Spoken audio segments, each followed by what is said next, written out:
Breaking news ये नहीं है कि निफ्टी ने इस वीक लाइफ टाइम हाई को टच कर लिया है और सब तरफ एक खुशी आ गई है, लहर फैल गई है कि बहुत अच्छा हो गया। ब्रेकिंग न्यूज़ ये है कि लोगों को इस वीक फाइनली रियलाइज़ हुआ है कि निफ्टी में तो लाइफ टाइम हाई लगे मगर पोर्टफोलियो में एक्चुअली वो जो वैल्यू है वो काफ़ी नीचे है, काफ़ी डाउनसाइड है, जिसमें डिस्कशन एक्चुअली में इस वीक खूब होता नज़र आया, स्पेशली सोशल मीडिया पे और न्यूज़ चैनल पे। तो ये जो डिस्कशन हुआ है इसमें जो लोगों के सॉल्यूशंस आ रहे हैं निकल के, वो कैसे लोग देख रहे हैं, और इसकी बात जो हम लोग कुछ हफ्तों से ऑलरेडी कर रहे हैं यहाँ पे कि कैसे इस समय को डील करना है, हैंडल करना है। अगर इस मार्केट में एज एन एक्टिव इन्वेस्टर अब एंट्री करनी है तो कैसे करनी है, उसको भी आज हम लोग समझने की कोशिश करेंगे साथ के साथ। और ये भी बात करेंगे कि मार्केट में जो ये चाल आ रही है, अगर ये रियल चाल बन जाती है तो हमें कैसे इसे राइड करना है, एंट्री कैसे लेनी है, कौन से वो स्पेसिफिक स्टॉप लॉस के एरियाज होंगे, सभी चीज़ों को आज हम डिस्कस करने वाले हैं। तो इस वीडियो को थोड़ा सा समय निकाल कर तसल्ली से देखिएगा। हेलो एवरीवन, मैं हूं आपका दोस्त अभिजीत श्रीवास्तव। शुरू कर लेते हैं आज का ये वीडियो।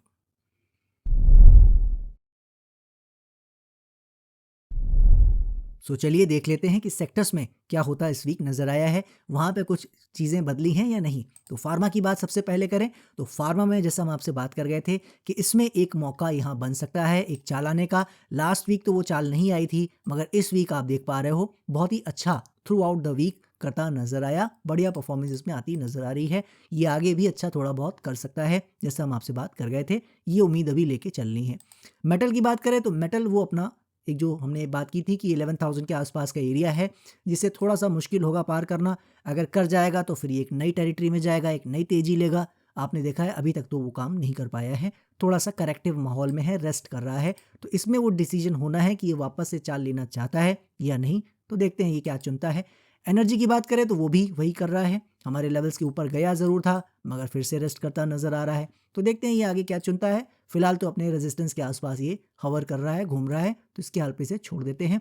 आईटी वो चाल दे रहा है जिसकी बात हम कर गए थे आपसे, और ये लास्ट वीक से ही अच्छा परफॉर्म कर रहा है। हालांकि इस वीक बहुत चाल नहीं आई है बट स्टिल पॉजिटिविटी जो है वो साफ नज़र हमें आ रही है। तो आगे भी और चाल आ सकती है, याद रखिएगा। लेता है या नहीं, पहले से जो अंडर परफॉर्मेंस चल रही है उसको दूर करता है या नहीं, वो आने वाला वक्त बताएगा। ऑटो की बात करें तो ऑटो एक चाल लेने की कोशिश इस वीक करता नजर आया है। अपने हाइस को तो इसने काटने की कोशिश की है मगर बहुत ही ज़्यादा कैरेक्टर सस्टेनेबिलिटी वो अभी देखने को नहीं मिली है। तो इसमें भी बहुत जल्दी हमें पता लगने वाला है कि ये क्या चाह रहा है, क्या ये वाकई इस हाई को अच्छे से काटने जा रहा है। क्योंकि अगर काटता है तो फिर एक हमें सिग्निफिकेंट मूव इसमें भी वापस से देखने को मिल सकता है और यही सब फिर इंडेक्स को आगे बढ़ा सकते हैं। राइट, तो देखते हैं ये सब क्या चुनते हैं, आगे इसका पता लगेगा क्लैरिटी से। एफएमसीजी ऑलरेडी कई महीनों से प्रॉब्लम में है तो इसमें कोई खास बात नहीं करेंगे, मगर जैसा हम बात कर गए हैं इसमें भी चाल बन सकती है, कोई खास बात नहीं है। देखते हैं क्या चुनता है, कुछ महीनों से तो शांत है। पीएसयू बैंक में हमने जैसा देखा है कि वो भी एक जगह पे टिका के खड़ा हुआ है, नीचे नहीं गिर रहा है, अगर ऊपर नहीं भी बढ़ पा रहा है तो। राइट, तो इसमें देखना है कि ये क्या चुनता है। यहाँ से प्राइस बिहेवियर देख के तो आप देख रहे हो लग ही नहीं रहा है कि ये गिर सकता है। हमारे एरियाज के आसपास ये वहीं पे घूम फिर रहा है, बढ़ा नहीं है तो गिरा भी नहीं है। राइट, तो ये एक तरीके से ये शो कर रहा है कि अभी भी ऊपर जाना चाहे तो जा सकता है। एंड ऑब्वियसली जब तक कुछ एक फॉल नहीं दिखाता है, सिग्निफिकेंट मूव नहीं लेता है नीचे का, तब तक हम ये नहीं कह सकते कि नीचे चला जाएगा। तो देखते हैं यहाँ से ये गिरता है कि नहीं गिरता है, क्या चुनता है। ये भी अपने डिसीजन लेने के लिए रेडी खड़ा है, देखते हैं क्या करता है। रियल्टी की बात करें तो रियल्टी एक फॉल ज़बरदस्त लेता नज़र आया था। इस वीक थोड़ा सा उसमें रिकवरी आती नज़र ज़रूर आई है मगर अभी भी जैसा मैंने आपसे बताया था ये और बाउंस लेना चाहता तो ले सकता था, अभी तो ये नहीं ले रहा है। तो इसके दिमाग में क्या है वो आने वाले वक्त में पता लगेगा। हमारा मानना हमेशा से आपको पता है रहा है कि रियल्टी ओवरऑल अच्छा है मगर अभी क्या करेगा वो थोड़ा सा आने वाले समय में हमें पता लगने वाला है। तो सेक्टर्स में जैसा हमने देखा इस वीक जो थोड़ा निफ्टी में लाइफ टाइम हाई लगा है उसका इम्पैक्ट सेक्टर पे बहुत ज़्यादा तो नहीं बट स्टिल पड़ता नज़र आया है। खासकर उन सेक्टर्स में पड़ता नज़र आया है जिसमें हम बात यहाँ कर गए थे कि फार्मा जैसे स्टॉक सेक्टर में चाल आ सकती है और वो आती भी नज़र आई है। तो देखते हैं यहाँ से क्या होता है। कई सेक्टर्स अपनी ऐसी जगह पे खड़े हैं जहाँ से वो चूज़ करने वाले हैं कि वो और चाल लेने वाले हैं या वापस आने वाले हैं। तो वो ऐसे एरियाज़ में खड़े हैं उनमें कोई ऐसा बदलाव हुआ नहीं है, तो उन्हीं के जो चार्ट हैं उसी पे सारा कुछ डिपेंड करेगा। तो देखते हैं क्या करता है। अभी तो ज़्यादातर सेक्टर अपना डिसीजन नहीं लिए हुए हैं, इन डिसीजन एरियाज़ में खड़े हैं। इसके बाद बात करें अगर ग्लोबल मार्केट की, तो ग्लोबल मार्केट में वापस आते हैं तो एक अच्छी रैली फिर से डाउ जोन्स में बनती नजर आई। जैसा हमने आपसे कहा था कि फॉल तो अच्छी है, प्राइस बिहेवियर अच्छा है, मगर जब तक हमारा सपोर्ट एरिया नहीं ब्रेक करेगा हम आगे आगे बात नहीं करेंगे कि यही वो फॉल है और यही बड़ा फॉल बनने वाला है। और उसका रीज़न अब आपको साफ नज़र आ रहा है, फिर से एक रैली ऊपर लेता नज़र आ रहा है, राइट। तो इसीलिए हम लोग इस उस तरह की उम्मीदों में नहीं बैठते हैं कि देखो देखो गिर रहा है, मैंने कहा था। ऐसे नहीं करना होता है। जब तक प्राइस हमें वो शो ना करे कि उसमें वाकई वीकनेस है, तब तक आगे आगे काम नहीं करना होता है। तो इसीलिए अभी भी ये उसी रेंज बाउंड सिनेरियो में माना जाएगा जिसमें ये अभी चल रहा है। लेवल नीचे के कटेंगे तो ही हम मानेंगे कि कुछ इसमें प्रॉब्लम अब आनी शुरू हो रही है। तो अभी जब तक नहीं कट रहा है, देखते हैं क्या चलता है। ये S&P भी उसी तरीके से काम कर रहा है। नैस्डैक वो भी आप देख रहे हो उसी तरह से काम कर रहा है। ऑलमोस्ट हमारे सपोर्ट एरिया पे लास्ट वीक आया था और वहाँ से ये घुमा के ले गया है। तो यूएस मार्केट अच्छे से संभाल के काम कर रहा है हम लोग के लेवल के ऊपर। तो अभी ये गिर जाएगा, इसकी बात करने का अभी फ़ायदा नहीं है। रसल भी वैसे ही काम कर रहा है, आप देख रहे हो। जितनी ज़्यादा तेज़ी से गिरा था उतनी ही ज़्यादा तेज़ी से ज़बरदस्त रिकवरी देता नज़र आया है। तो इसका मतलब अभी ये भी नहीं है कि ये ऊपर जा रहे हैं, ये याद रखिएगा। इसका अभी कोई मीनिंग है ही नहीं। अभी आने वाले कुछ सेशंस में, कुछ दिनों में ये क्लैरिटी देंगे सारे कि ये क्या चाह रहे हैं। तो अभी आगे आगे कुछ सोचने का फ़ायदा नहीं है। इनको इनके हाल पे फ़िलहाल छोड़ना चाहिए। कैग भी उसी कैटेगरी में है। ब्रेकआउट तो बहुत पहले दिया था, बट अब नाउ आप देख रहे हो ऑलमोस्ट 2 मंथ्स बीतने को है और कहीं भी ये जा नहीं सका है। तो इसमें भी एक चाल अच्छी मिल सकती है अगर ये इन एरियाज़ को, इस जोन को किसी साइड पार करता है। तो देखते हैं क्या करता है, क्या चुनता है, राइट। डैक्स की बात करें तो डैक्स ने हमारे एरियाज़ को नीचे ऑलरेडी काट दिया। ये पहला इंडेक्स था जिसने हमारे लेवल को काटा है, ठीक। अब वो बाउंस भी आ रहा है। तो जैसा हमने बात की यूएस मार्केट में कि वहाँ तेज़ी का पता नहीं है, यहाँ पे भी पता नहीं है।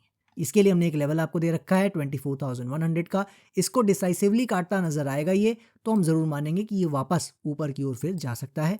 तब तक ये, जब तक इसके नीचे है, ये वापस घूम के आ सकता है, याद रखिए। तो आज हम कह देंगे कि बढ़ेगा कि गिरेगा, कोई फ़ायदा नहीं इसका। प्राइस को ही बताना पड़ेगा ये क्या चुनता है। एरिया ये डेंजर है, इसमें कोई डाउट नहीं है। तो गिरने के चांसेस बिल्कुल बने हुए हैं। देखते हैं क्या चुनता है। बात करें यूके 100 की, ये भी काफ़ी अच्छी फॉल लिया था, मगर हमारे सपोर्ट एरिया के नीचे नहीं आया था, आप देख पा रहे हो। और एक बाउंस भी अच्छा लेता नज़र आ रहा है। हालांकि कैरेक्टर इसका भी फॉल का अच्छा है। तो देखते हैं क्या चुनता है। ओवरऑल हमारा ये फेवरेट इंडेक्स रहा है, आपको पता है। इसमें वो दम भी रही है कि और चाल ले सकता है, मगर 10,000 का साइकोलॉजिकल रेजिस्टेंस की बात आपको याद होगा हमने की थी। तो उसी के आसपास से गिरा है, तो हो सकता है थोड़ा आराम 10,000 के नीचे नीचे यहीं कहीं कर ले, ये पॉसिबल है, ठीक है। तो देखते हैं क्या करता है। निकाई ऑलरेडी मैं डेली चार्ट कर देता हूँ, वहाँ थोड़ा आपको ज़्यादा लंबा चार्ट दिखेगा। ऑलरेडी बहुत ज़बरदस्त रन कर चुका था, हमने बात की थी। थोड़ा बहुत आराम बिल्कुल कर सकता है, फिर अपनी रैली बाद में ही ले सकता है। थोड़े बहुत आराम के बाद वही आराम चल रहा है, तो ज़्यादा कुछ बात करने को नहीं है। ब्राज़ील ऊपर बार बार पुश कर रहा है, ये यहाँ से अब तय करने वाला है कि क्या ये वाकई निकल गया है। ऑनेस्टली जो चाल है, जो कैरेक्टर है, वो ऑलरेडी ये सजेस्ट कर रहा है कि इसका नीचे आने का मूड नहीं दिख रहा है। लेकिन जैसा हमने बात की थी कि ये पोस्टपोन होगा अगर यहाँ नहीं गिरता है तो, क्योंकि वो फॉल तो आनी चाहिए थी, राइट। वो नहीं आई है साइकोलॉजिकली, तो फिर ये आगे जाके परेशान करेगा। तो इसीलिए अगर यहाँ से अभी भी और थोड़ा पुश करता है तो हम ये मानेंगे कि फिर यहाँ से ब्राज़ील अच्छा करने वाला है, और कुछ दिनों या महीनों के लिए नहीं, कई सालों के लिए अच्छा करने वाला है। मगर जो फॉल जो इसमें नहीं आया है, वो आगे जाके कहीं ऊपर से फिर आता ज़रूर नज़र आएगा, वो हम मान के चल सकते हैं। देखते हैं ये क्या चुनता है। डॉलर इंडेक्स अगेन उसी जगह है, कोई बात नहीं करेंगे। 96 का सपोर्ट है, जब तक ब्रेक नहीं कर रहा है और बाउंस आ सकता है, और इसकी वजह से कोई भी न्यूज़ बनने वाली फ़िलहाल नहीं है, जैसा हम बात करते आ रहे हैं। Same goes for bond yield, जब तक ऊपर नहीं कटेगा कोई बात करने का फ़ायदा नहीं है। USD/INR ने ब्रेकआउट ऊपर दिया था, फिलहाल ऊपर ही खड़ा है। देखते हैं कितना ये टिक पाता है, कितना नहीं। 90 एक साइकोलॉजिकल रेजिस्टेंस है, इसको पार करेगा तो और तेज़ी फिर बनती नज़र आएगी ज़रूर, ठीक है। तो देखते हैं क्या चुनता है। क्रूड ऑयल ऑलरेडी रेंज में है, गिरना इसे नीचे चाहिए, हम बात कर चुके हैं, मगर नहीं गिर रहा है। एक जगह टिका के खड़ा हुआ है, ऊपर नीचे कर रहा है, तो ऊपर नीचे इसको करने देना है, इसका कोई फ़र्क पड़ने वाला नहीं है। तो कुल मिला के अगर हम ग्लोबल मार्केट की बात करें तो इस वीक एक अच्छी तेज़ी का, और हमारे सेक्टर्स में भी एक अच्छी तेज़ी आपको नज़र आई, ग्लोबल मार्केट में भी एक ठीक ठाक तेज़ी आती नज़र आई। तो कहीं ना कहीं ये जो वीक था वो एक तेज़ी का माहौल भरा था, और कहीं कोई इशू नज़र नहीं आया है। लेकिन क्या इशू वाकई है या नहीं है, उसका जवाब एक वीक की चाल को देखकर नहीं बताया जा सकता है। आने वाले हफ्तों में, जैसा मैंने आपसे कहा है कि ये बिल्कुल सब क्लियर करने वाले हैं, तो जल्दी पता लग जाएगा कि ये सब क्या चाह रहे हैं। शुरुआत जो एक डैक्स ने की है नीचे लेवल ब्रेक करके जर्मनी ने, वो शुरुआत हुई है या सिर्फ एक फॉल्स ब्रेकआउट है, वो सब धीरे धीरे क्लियर होता जाएगा। बात कर लेते हैं अपने बिटकॉइन वाले सेक्शन में आकर। तो बिटकॉइन आप देख रहे हो ऑलरेडी एक बहुत तेज से फॉल लेने के बाद थोड़ा सा ऊपर की ओर बाउंस आता नज़र आ रहा है। इसका जैसे मैंने आपको बता दिया है, ये लेवल्स लगे हुए थे 111,000 के, उसके ऊपर नहीं जा सका तो कंटिन्यू रहा फॉल, और अब वो लेवल आ गया है खिसक के ये 105,000 104,000। इसके ऊपर जब तक नहीं जाता है ये फॉल, ये रेंज बाउंड आराम कंटिन्यू रहेगा। ठीक है, ये कब तक रहेगा इसका आज अंदाज़ा लगाने का फ़ायदा नहीं है, डेंजर जोन है ये याद रखिएगा। फॉल और भी नीचे आ सकता है, इसकी संभावना खुली रहेगी, गिरेगा कि नहीं वो आगे तय करने दें इसको ही। बात कर लेते हैं गोल्ड की। तो गोल्ड वहीं पे टाइम बिताता नज़र आ रहा है, कहीं कोई इशू नहीं है। अपने गोल्ड को देखें, वो भी आप देख रहे हो बिल्कुल उसी तरीके से समय बिता रहा है, नीचे गिरने को राज़ी नहीं है। हमारा सपोर्ट तो बहुत दूर है, right. Same goes for silver. Silver यहाँ पे एक अच्छा ब्रेकआउट देने की कोशिश कर रहा है, कितना कामयाब होगा आज अभी कह पाना मुश्किल है। लोगों की नज़र में हाई लग गया तो वो कह रहे हैं ब्रेकआउट हो गया है, मेरे लिए आपको पता है हाई लगने से कुछ नहीं होता है। अपनी सिल्वर को हम लोग देखें तो वो हाई बेयरली काट पाया है, ये एक्चुअली रियल रिप्रेजेंटेशन है इसके ब्रेकआउट का कि अभी ये क्लियर नहीं है। तो देखते हैं क्या चुनता है, क्या करता है। फिलहाल एक अच्छा मूव लेने की कोशिश ज़रूर किया है, हाई के आसपास आया है, बहुत अच्छी बात है, बट अभी हम इससे ज़्यादा खुश नहीं हो रहे हैं। तो कमोडिटी मार्केट थोड़ा सा अभी आराम के मूड में है। सिल्वर हालांकि पूरे जोश में है और ऊपर जा भी सकता है, याद रखिएगा, मैं इसको मना नहीं कर रहा हूँ, लेकिन जिस तरीके से आराम इसने करना शुरू किया है थोड़ा सा जल्दबाजी होगा इतनी जल्दी ऊपर जाना। जल्दी जाएगा तो ज़्यादा दूर नहीं जा पाएगा, अभी बता दे रहा हूँ। वो याद रखिए रूल, आप बहुत दौड़े भागे हों और उसके बाद आप 1 मिनट का सुस्ताएं, आराम करें और फिर से दौड़ने लग जाएं तो आप ज़्यादा दूर नहीं दौड़ सकते। ठीक है, अगर आपने अच्छी तेज़ी दौड़ ली है तो फिर आपको आराम भी अच्छा करना चाहिए, ये नेचर का रूल है, वो मार्केट पे भी लागू होता है। ठीक है, बाकी देखते हैं क्या करता है, कैसे करता है। वापस आ जाते हैं और अपने जो अदर इंडेक्सेस हैं मेजर, उनको समझ लेते हैं वहाँ पे क्या चल रहा है। सबसे पहले बात कर लेते हैं जूनियर निफ्टी की। जूनियर निफ्टी को देखते हैं तो वही आपने देख लिया है, लेवल हमारा लगा हुआ है, जब तक इसके नीचे चल रहा है, जो महीनों से ये रेंज बाउंड चल रहा है, यही आगे भी चलता रह सकता है। हालांकि ये फिनिश होना है ज़रूर, तो निफ्टी का जो हाई लग रहा है कहीं ना कहीं उससे इसको भी कुछ या तो बूस्ट मिलेगा, ब्रेकआउट मिलेगा, या तो फिर सब अपना अपना रंग दिखाते जाएंगे, तो वो आगे पता लगेगा। अभी आज उसकी बात करने का फ़ायदा नहीं है। पॉइंट की बात है स्मॉल कैप की, कि अगर जो ब्रॉडर स्टॉक मार्केट में परफॉर्मेंस नहीं आ रही है उसका बड़ा जो रीज़न है, कल्प्रिट है, वो ये है। आप देख रहे हो इसमें कोई खास मूवमेंट नहीं आया है। जुलाई में जो हाई लगे थे जून जुलाई में, वो भी ये काट नहीं पाया है। लाइफ टाइम हाई तो छोड़ दीजिए, राइट। तो इसमें भी वो बात पता लगेगी आने वाले समय में, ये भी चाल लेना शुरू करता है या नहीं, क्योंकि सब जगह चाल शुरू हो जाएगी अगर वो रियल चाल होगी तो, राइट। ये हमेशा दिमाग में रखिएगा, इसको भी और भी डिस्कस करेंगे थोड़ी देर में। चलते हैं पहले बैंक निफ्टी के चार्ट को देख लेते हैं, वहाँ क्या हुआ है। बैंक निफ्टी ने, जैसा हम लोग उम्मीद करते आ रहे हैं कि चाल और आनी चाहिए, और आती इस वीक नज़र आई है। 60,000 के ऑलमोस्ट पास पहुँचता नज़र आ रहा है। याद रखिएगा मेरी बात को, इसमें ज़्यादा समय वेस्ट करने का नहीं है। लेवल भी इसमें रिवाइज कर देता हूँ पहले, फिर आगे बात करेंगे। लेवल अब हमारे लिए इंपॉर्टेंट हो गया है दिस वन, 57,500 का, ये आप कह सकते हो हाई, ये दिख रहा है ना, ये दिस वन 57,500 के नीचे जिस दिन भी आ जाएगा वापस से इसमें प्रॉब्लम शुरू होगी। जब तक इसे नहीं कटता है ये ऊपर बना रह सकता है।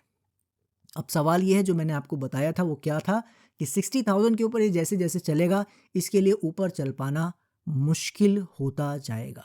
तो मुश्किल होने का मतलब क्या है, ये वो एरिया होता है जहाँ पे आप स्पेस में ऐसी जगह पहुँच जाते हो जहाँ पे आपका सांस ले पाना मुश्किल हो जाता है। बताया ना, एयर बहुत थिन हो जाती है, वहाँ आप बिना ऑक्सीजन सपोर्ट के रह नहीं सकते, ऐसे एरिया में बैंक निफ्टी पहुँच रहा है। तो अगर उसको इन एरियाज़ को पार करना है तो उसको वो बूस्टर चाहिए, वो रॉकेट का थ्रस्टर चाहिए। मतलब क्या है कि अगर इसको इन एरियाज़ को पार करना है तो थोड़ा तेज़ी से पार करना पड़ेगा। वो अगर दिखेगा तो फिर हम उसकी बात करेंगे, वरना ये यहीं कहीं से कभी भी वापस लौट के आ सकता है। ये इसका एक बेस्ट एरिया पहुंच रहा है, ठीक है, 60,000 के ऊपर। तो अभी वो 60,000 के आसपास पहुंचा है, क्या करता है यहाँ से वो आने वाले वक्त में हम देखते रहेंगे। तो इसमें भी जल्दी जवाब मिलेगा कि क्या होना है। अब बात कर लेते हैं निफ्टी की, और ये सारा मामला समझ लेते हैं कि जो लाइफ टाइम हाई इस वीक लगा है उसका क्या मीनिंग है। जो इतना सारा डिस्कशन सोशल मीडिया पे और न्यूज़ चैनल पे चल रहा है कि लाइफ टाइम तो हाई लग गए और पोर्टफोलियो में हाई नहीं लग रहे हैं, तो क्यों नहीं लग रहे हैं। हम लोग तो आज तक वेट करते आ रहे हैं, जिसका बेनिफिट भी मिला है। पूरे 2025 में हमने 40-50% कैश अपना खाली रखा है, तो उसका हमें कोई नुकसान नहीं हुआ है, उल्टा बेनिफिट ही हुआ है।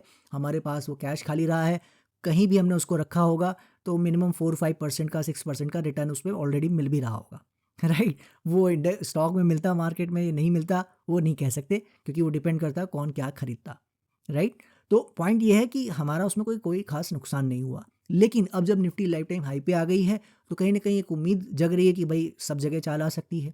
हमने भी कुछ बातें यहाँ पे की हैं कि हमें उसके लिए रेडी रहना है। तो कैसे अब यहाँ से इन सिनेरियो को देखें, कैसे इन चीज़ों को हैंडल करें, सभी चीज़ों को आज एक बार बात करेंगे। तो थोड़ा सा समय दीजिए, पहले निफ्टी के लेवल्स को समझ लेते हैं, फिर इसके ऊपर स्पेसिफिकली डिस्कस करेंगे कि यहाँ से हमें लेवल वाइज क्या करना है, ठीक है। तो पहले लेवल वाइज यहाँ पे देखते हैं कि निफ्टी में क्या हो रहा है। निफ्टी में लाइफ टाइम हाई लगा है तो उसको आपको साफ नज़र आ रहा है, उससे कोई खास फर्क नहीं पड़ा है। हाई लगने से आपको क्या फीलिंग आ रही है? एब्सोल्युटली नथिंग, कोई उससे फर्क नहीं पड़ा है। आपका पोर्टफोलियो जहाँ कल था, लास्ट वीक था, लास्ट मंथ था इवन, मुझे कहना चाहिए, आज वहाँ भी नहीं है। मतलब उतने लेवल पे भी नहीं है, उससे नीचे है, ठीक है। लास्ट मंथ से आप खराब कर रहे हैं परफॉर्मेंस वाइज। मोस्ट प्रोबेबली ज़्यादातर पोर्टफोलियो का यही हाल है, क्योंकि इस दौरान नवंबर में स्टॉक्स गिरे हैं, जो मैंने आपको वो ग्राफ दिखाया था, एक बार फिर से आपको दिखा देता हूँ। ये ब्रॉडर मार्केट में ज़्यादातर स्टॉक्स का परफॉर्मेंस है, ठीक है। तो ये आप देख रहे हो, और लो की ओर बढ़ा है, लोएस्ट पॉइंट पे आया है इनफैक्ट सिंस जुलाई। जो टॉप लगा है जैसा आपको दिख रहा है, वहाँ से लोएस्ट पॉइंट पे आज आ गया है, करेक्ट। तो अब इसको देखने के बाद आपके समझ में आ गया होगा कि इसका फ़ायदा नहीं हुआ है लाइफ टाइम हाई लगने का, उल्टा नुकसान हुआ है। बट स्टिल जो हम बात करते आ रहे हैं कि कैसे चीज़ों को हैंडल करना है, वो आगे बात करेंगे। पहले लेवल वाइज समझ लेते हैं इसे कैसे देखना है। यहाँ पे एक कप एंड हैंडल जो पैटर्न है उसका क्रिएशन हो रहा है, यानी कि ये एक बुलिश पैटर्न है, तो इसको हम लोग डिनाई नहीं करेंगे। कौन सा पैटर्न है? This one.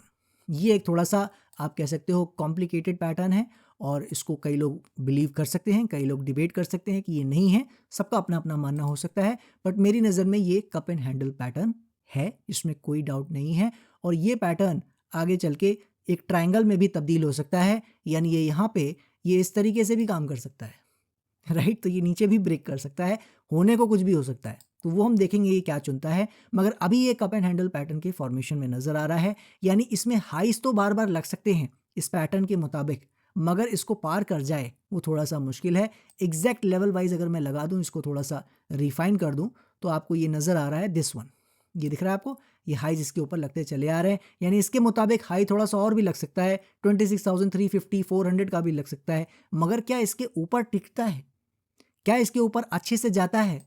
क्या इसके ऊपर ऐसी अच्छी कैंडल्स बन रही हैं, ऐसी ना सही बहुत बड़ी, मगर क्या इस तरह की मिड साइज कैंडल बन रही हैं?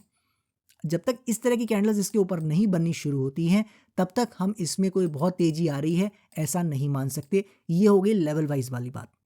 अब हमारा इसी से पॉइंट निकल के आता है कि हम जो लेने की बातें कर रहे थे कि अगर यहाँ से मार्केट थोड़ा तेज होती है तो हमें as a active investor try करना चाहिए ज़रूर। तो वो क्यों करना चाहिए, पहले उस बात को समझ लेते हैं, और कब किस लेवल पे करना चाहिए फिर उस पॉइंट को समझ लेते हैं। क्यों करना चाहिए ये हम आपको बताते आ रहे हैं कि जिस दिन भी ये रेजिस्टेंस एरियाज अच्छे से कटते हैं, मेरा मानना ये है कि उसके बाद भी बहुत ज़्यादा तेज़ी आनी तो नहीं चाहिए, लेकिन वो आज की तारीख में सिर्फ स्पेकुलेशन ही है, सिर्फ एनालिसिस ही है। वो हमारे पास उसका कोई कॉन्फिडेंस पॉइंट नहीं है। कॉन्फिडेंस पॉइंट था दिस वन, जब हम बात कर रहे थे कि 25,500 के ऊपर जाना नहीं चाहिए, ये हमारा कॉन्फिडेंस लेवल का पॉइंट था। आपने देखा इतना सारा स्ट्रगल चला, उसकी कॉस्ट रही कि बढ़ा नहीं तो गिरा भी नहीं, मगर राइट। तो वो सारी लड़ाई के बाद अब आप क्या देख रहे हो, 25,500 के ऊपर कंफर्टेबली काम कर रहा है, अब इसके नीचे नहीं आ रहा है लास्ट 1-2 मंथ्स से।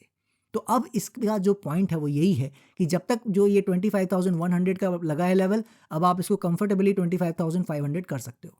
जब तक ये 25,500 के नीचे नहीं आएगा, तब तक तो कोई गिरने की बात हमें सोचनी नहीं है। ये हो गया पहला पॉइंट। दूसरा पॉइंट ये हो गया कि जो यहाँ पे ये जो खेल चल रहा है, इसमें हमें यही कश्मकश है, यही एक कन्फ्यूजन है कि यहाँ से सिर्फ 300-400 पॉइंट हाई ऊपर लगाने जाएगा लाइफ टाइम हाई से, यानी कि 25,500-600 जाएगा, या यहाँ से कोई बड़ी तेज़ी ले सकता है 27,000 के ऊपर, 28,000, 29,000, उस तरह की कोई चाल लेने की कोशिश कर रहा है क्या? तो उसको हम मिस ना कर जाए। ऐसा ना हो कि हम इंतज़ार ही करते रह जाएं और मार्केट निकल जाए, वो मेरा पर्पज़ नहीं है। क्योंकि मैंने आपको क्लियरली ये बताया है कि अभी तक तो मार्केट में चाल नहीं आई है, उसका प्रूफ मैंने आपको दिया है, और अब तो पूरी दुनिया आपको दे रही है। खुद ही डिस्कशन इतना सारा ऑनलाइन चल रहा है, राइट? तो आपको पता लग गया होगा कि मार्केट में एक्चुअली में परफॉर्मेंस नहीं आई है। लेकिन अगर कुछ स्टॉक को छोड़ दें और जिनमें परफॉर्मेंस नहीं आई है, अब अगर यहाँ से निफ्टी थोड़ा सा तेज होता है तो उनमें बहुत चाल आएगी या नहीं आएगी, दैट इज डिबेटेबल टुडे। लेकिन उसमें कुछ चाल तो सब जगह जरूर आ सकती है। मेरा इसीलिए यही मानना है कि अगर एक बार ये निकलता है ठीक से, जो अब आपको लेवल वाइज बता देता हूं कि अगर आप देखते हो कि ये यहाँ पे 26,600 का लेवल किसी भी तरह से आपको देखने को मिल जाता है प्राइस में, ठीक है, 26,500 के ऊपर one day closing and second day sustainability, यानी कि 500 के ऊपर क्लोज दे किसी दिन और सेकेंड डे नीचे ना आए। समझ रहे हो आप? ये दोनों पॉइंट हैं, 26,500 के ऊपर क्लोजिंग आ जाए और सेकेंड डे नीचे ना आए, एक पॉइंट ये है। और अगर इसको और सिंपलर करना है तो 26,600 का एरिया भी आपको किसी भी दिन दिख जाए तो आप एक बार ये मान के चलना कि हमें एक बार इसमें काम करने की कोशिश ज़रूर करनी चाहिए। जैसे ही हमें दिखता है कि 26,500 का हाई लगता है, वैसे ही हमें जो हमने चुन लिए हैं ऑलरेडी, आई होप आपने चुन लिए हों, 10 से 12 स्टॉक 3-4 सेक्टर्स से जुड़े हुए होने चाहिए, किसी एक सेक्टर का नहीं होना चाहिए। मेजरली जो सेक्टर है वो भी मैं आज आपको बता देता हूँ कौन से सेक्टर में ज़्यादा फोकस करना है। बेसिकली फार्मा, आईटी, ठीक है, मे बी ऑटो, वो अभी उसमें डिसीजन होना बाकी है, और बेसिकली फार्मा आईटी मेजर हैं। थोड़ा बहुत पार्ट एफएमसीजी का भी मुझे लगता है उसमें रोल अदा होगा, ठीक है। तो फार्मा आईटी के साथ साथ ये कुछ एक मेबीज वाले हैं जिनमें ऑटो भी आता है, पीएसयू बैंक भी आता है और इवन मेटल भी आता है, ठीक है। ये मेबीज वाले हैं तो मैं इन पे बहुत ज़्यादा वेटेज नहीं रखूंगा। उन 10-12 स्टॉक में मेरी ज़्यादा जो कोशिश रहेगी फार्मा और आईटी में पोजीशन बनाने की रहेगी, ठीक है। ये होगी पहली बात। दूसरी बात, जैसा मैंने कहा कि अलग अलग सेक्टर से रिलेटेड स्टॉक्स होने चाहिए। वैल्यूएशन वाइज जो सब में आप कह सकते हो वैल्यू कितनी क्या खरीदनी है, अगर सारे स्टॉक खरीद रहे हैं 50,000 वैल्यू के तो सारे स्टॉक 50,000 के खरीदने हैं। कोई ऐसा नहीं कोई 2 लाख वैल्यू खरीद लिया कि मुझे अच्छा लग रहा है, कोई ख़राब लग रहा है तो वो 50,000 का खरीदा, ऐसा नहीं करना है, सारे सेम वैल्यू के खरीदने हैं। दूसरा पॉइंट। थर्ड पॉइंट कि हमें ये करना क्यों है इतना कुछ, वो इसीलिए करना है कि अगर हम ये ट्राई नहीं करेंगे तो यहाँ से अगर वो बड़ी चाल बन गई तो आपका फिर वो रैली मिस हो जाएगी, और अगर नहीं चला तो हमारी ही बात सच हो गई और यहीं कहीं टॉप लग गया और यहाँ से मार्केट गिर गई, तो अगर वो होता है तो हमारे पास एक लेवल है, उसके नीचे हम निकल जाएंगे सारे स्टॉक से एक साथ। क्यों निकल जाएंगे? हमारा छोटा सा लॉस होगा, कुछ थाउजेंड्स का लॉस होगा, लेकिन कई लैक्स जो हमारे खाली रहेंगे एक बार फिर से, वो अगर नीचे मार्केट फॉल देती है तो हम उसके लिए रेडी रहेंगे उसको डिप्लॉय करने के लिए। मैं समझ रहा हूँ कि आज इस बात को समझना थोड़ा सा मुश्किल हो रहा है, इसको पचा पाना मुश्किल हो रहा है, बट ट्रस्ट मी ये एक बहुत ही इफेक्टिव तरीका है किसी भी मार्केट में जहाँ कन्फ्यूजन हो उसको हैंडल करने का। इसमें होता क्या है, एक इन शॉर्ट बता दूं कि आपने एक लेवल चुन लिया है बेसिकली कि इसके ऊपर रहेगा तो हम इन्वेस्टेड रहेंगे, एक लेवल चुन लिया है कि उसके नीचे चला जाएगा तो हम अपना कैश पे बैठ जाएंगे, करेक्ट, यही हमने चुन लिया है। तो ये एक बीच की जोन है जहाँ पे थोड़ा बहुत आपको प्रॉफिट होगा या थोड़ा बहुत लॉस होगा, मगर अगर इसके ऊपर बना रहा तो आप पूरी तेजी खाएंगे, इसके नीचे आ गया और नीचे ही गिरता रहा तो फिर से आप कैश पे बैठे होंगे बाद में इन्वेस्टमेंट करने के लिए, ठीक है ना। तो इसीलिए ये रिस्क छोटा सा तो हमें लेना पड़ेगा। तो जो भी जिसको लगता है कि हम एज ए एक्टिव इन्वेस्टर ये कर सकते हैं, उसको मेरी नज़र में ये ज़रूर करना चाहिए। कब करना चाहिए? जैसा मैंने बता दिया है, 26,600 का लेवल नज़र आ जाए या 26,500 के ऊपर कंफर्टेबली ये काम करता नज़र आ जाए, आपको वो फीलिंग आ जाए कि अब ये 500 के नीचे ईजिली नहीं आ रहा है, उसके ऊपर आराम से टिक के खड़ा है, देन ज़रूर वहाँ पे अपने जो चुने हुए 10-12 स्टॉक हैं एक साथ उठाने हैं और उसमें तब तक बने रहना है जब तक हम यहाँ डिस्कशन कुछ ना करें, ठीक है। नीचे अगर आने लगता है तो कहाँ काटना है वो लेवल पहले समझ लीजिए। वो एरिया मेरी नज़र में ये रहेगा, अगर 500-600 का लेवल कटता है तो इसके बाद इसको कहाँ नीचे नहीं आना चाहिए, उसका बेस ये बन जाएगा 25,900 से 26,000 का, ठीक है। तो अगर उस तरफ निकलता है, ये कप एंड हैंडल का ब्रेकआउट होता है तो वापस इस एरिया में फिर क्या करने आएगा, ठीक है। तो ऑब्वियस हमारा जो लेवल है वो 25,900 से 26,000 का एरिया हो जाएगा। अगर वापस घूम के इसमें आता है तो जो भी स्टॉक लिए हैं उसमें प्रॉफिट आ रहा हो, लॉस आ रहा हो, सबको ज़ीरो कर देना है, ठीक है। उसके बाद फिर कभी मौका बनेगा फिर यही काम करेंगे। बहुत बार ऐसा करना नहीं पड़ेगा, 1 टू टाइम ही ऐसा करना पड़ेगा, लेकिन ये आपको बचा के रखेगा कैपिटल को और ये मौके देगा आपको। सही समय पे ट्रेंड मिल गया तो पकड़ में भी आ जाएगा, ठीक है। तो जिसके पास भी थोड़ा बहुत समय है, मेरे हिसाब से अगर अभी तक स्टॉक चुने नहीं हैं कौन से लेने हैं तो उसको चुन लेना चाहिए। कौन से स्टॉक चुनने हैं, लास्ट 2-3 वीक्स में उसका भी डिस्कशन करते आ रहे हैं। इन शॉर्ट एक लाइन में बोल देता हूँ आज फिर, ऐसे स्टॉक निफ्टी पे दिखा देता हूँ, ऐसे स्टॉक जो यहाँ पे फॉल में गिरे हों मगर वापस लाइफ टाइम हाई पे ना आए हों, या तो बीच में काम कर रहे हों या तो नीचे काम कर रहे हों, मार्च अप्रैल के लो के आसपास हों या थोड़ा सा ऊपर हों, लाइफ टाइम हाई के आसपास ना हो। तो एक तरीका ये है कि हम अभी भी खाली बैठे रहें, लेकिन इस बार वो एक बड़ा रिस्क रहेगा कि इस बार एक्चुअली में स्टॉक्स में रिटर्न आए, स्टॉक में मूव आए और वो हमसे फिर मिस हो जाएगा। तो जो मिस करने की ताकत रखते हैं कि नहीं ठीक है, हमें जब क्लैरिटी आएगी तभी हम काम करेंगे, ये अलग अलग इन्वेस्टर की कैटेगरी का अलग अलग उनका सबका रिस्क एपेटाइट होता है। तो जो ये रिस्क ले सकते हैं कि नीचे आएगा हम वापस काट देंगे, उनको ये ट्राई मेरे हिसाब से ज़रूर करना चाहिए, क्योंकि इस बार का पता नहीं है मुझे लिटरली कि ये क्या चुनेगा। ऑलरेडी इसने बहुत ही लड़ाई कर ली है, जैसा आपको पता है कई महीनों से ये लड़ाई चल रही है और अभी तक कोई डिसीजन निकल के नहीं आया है। इवन दो हम लाइफ टाइम हाई पे खड़े हैं तब भी कोई डिसीजन ब्रॉडर मार्केट में नहीं आया है। उल्टा और कंफ्यूजन बढ़ाने के लिए आपने देखा है स्टॉक्स में और नए लो लग रहे हैं, जो मैंने आपको दिखाया है graph, right. I don't think so कि सब लोग ये देख पा रहे हैं, नहीं देख पा रहे हैं, मगर जो देख पा रहे हैं उनको पूरा एहसास है कि उल्टा नवंबर में स्टॉक्स और गिरे हैं बजाय बढ़ने के। तो इसीलिए मैं ये समझाना चाह रहा हूँ कि इसीलिए हम इसमें बहुत ज़्यादा कोई गंगो नहीं हो रहे हैं, बहुत ज़्यादा बुलिश नहीं हो रहे हैं, बट एक जो दिमाग में कन्फ्यूजन है आज कि भाई अगर 27,000 पहुँचा और वहाँ से नहीं आया लौट के, 26,500 पहुँचा और वहाँ से नहीं आया लौट के, फिर हमसे वो रैली मिस हो जाएगी। फिर वो 28,000 पे रुकेगा कि कहाँ जाके रुकेगा, फिर वहाँ से कब घूमेगा नहीं घूमेगा, इतना आगे आज सोचने का फ़ायदा नहीं है। तो इसीलिए जब मार्केट कोई मंदी, कोई किसी तरह का डाउनफॉल नहीं दिखा रही है, स्मार्ट मनी के दिमाग में है गिराना, लेकिन अगर उसको कोई ट्रिगर पॉइंट नहीं मिल रहा है, उसको कुछ ऐसा सिनेरियो नहीं बनता दिख रहा है, तो हम कौन होते हैं उसको आगे आगे कहने वाले कि नहीं गिराओ भाई, ठीक है। तो इसीलिए आपको देखा होगा आपने कि जब हमने सितंबर अक्टूबर नहीं पास हुआ था, हर तरह से गिरने की बात की कि बिल्कुल गिर सकता है, बिल्कुल गिरना चाहिए, बहुत अच्छा होगा अगर गिर जाएगा, इसके अंदर का पॉइजन निकल जाएगा, रेस्ट हो जाएगा प्रॉपरली।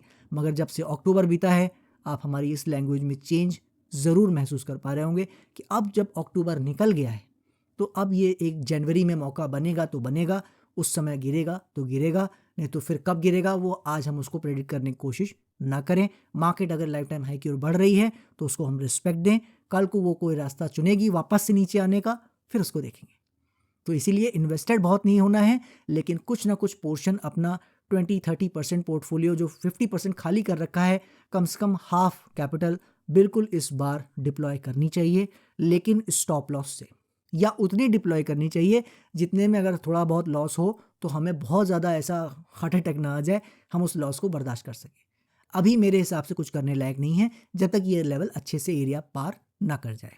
तो क्या होगा कैसे होगा आज उसके लिए ज़्यादा दिमाग में लोड ना लें, डोंट वरी, हम यहाँ वीक बाय वीक जुड़ते ही हैं। जैसे जैसे मार्केट अपनी सिचुएशन को क्लियर करती जाएगी वैसे वैसे हम यहाँ डिस्कस करते जाएंगे। तो अब जनवरी हमारे लिए मेन टाइम होगा जहाँ पे इसका बिहेवियर एक्चुअली में देखने लायक होगा कि वहाँ पे ये क्या करते हैं। फिलहाल ये जो तेज़ी आ रही है इसको देखते हैं और इसके हिसाब से फिर हम भी ढलेंगे, उस हिसाब से काम करते हैं। दीजिए मुझे इजाज़त, नेक्स्ट वीक फिर मिलते हैं इसी उम्मीद के साथ कि ये कुछ क्लैरिटी देगा, ऊपर की या नीचे की। मिलते हैं नेक्स्ट वीक, तब तक के लिए जय हिंद जय भारत।